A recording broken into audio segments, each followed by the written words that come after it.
हमारे channel RMS entertainment को subscribe करें और घंटी को दबाना ना भूलें।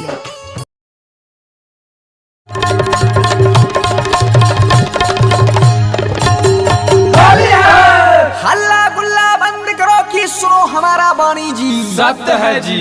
अरे हल्ला गुल्ला बंद करो कि सुनो हमारा वाणी जी। सत्य है जी। भगवा की कहानी जी। वाह भैया।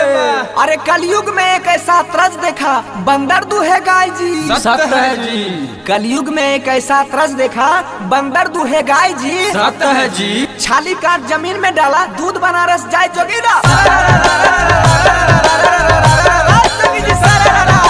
रहेगा लॉकडाउन होली, क्या बात? रहेगा लॉकडाउन होली। वाह। भौजी के साया सारी चोली, ऐसा भौजी के साया सारी चोली। जी अब 2 गज का मजबूरी है, ओहो। 2 गज का मजबूरी मास्क है। लगाएंगे। रंग लगाना जरूरी है, फिर होय रे ये होली है।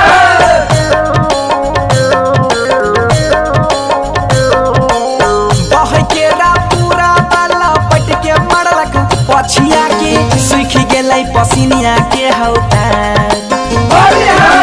माथा धरी रोवे लगलै छौरी यारे पसीनिया की, छौरी यारे पसीनिया की।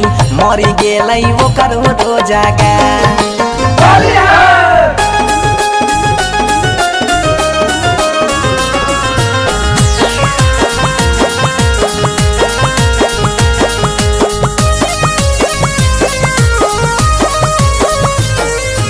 भैया हो भौजी का माल करे छ, क्या बात? भैया हो भौजी का माल करे छ। आइगना आइगना भेल घुरे छ, आइगना आइगना भेल घुरे छ। अच्छा। खौछा में बीड़ी सलाए रखे छ, ओहो। खौछा में बीड़ी सलाए रखे छ। भुइया पर भुइया उड़ाए मारे छ, फिर हाय रे ये होली है। छौरी देखी लू चाहबा कनफू चाहबा के जमोइया रे, ओकरे बनैले कहिया पनैया। छाती पीटी रोवे लगलै छौरी यारे पसीनिया की, छौरी यारे पसीनिया की। मरी गेलै ओकर रोजागा।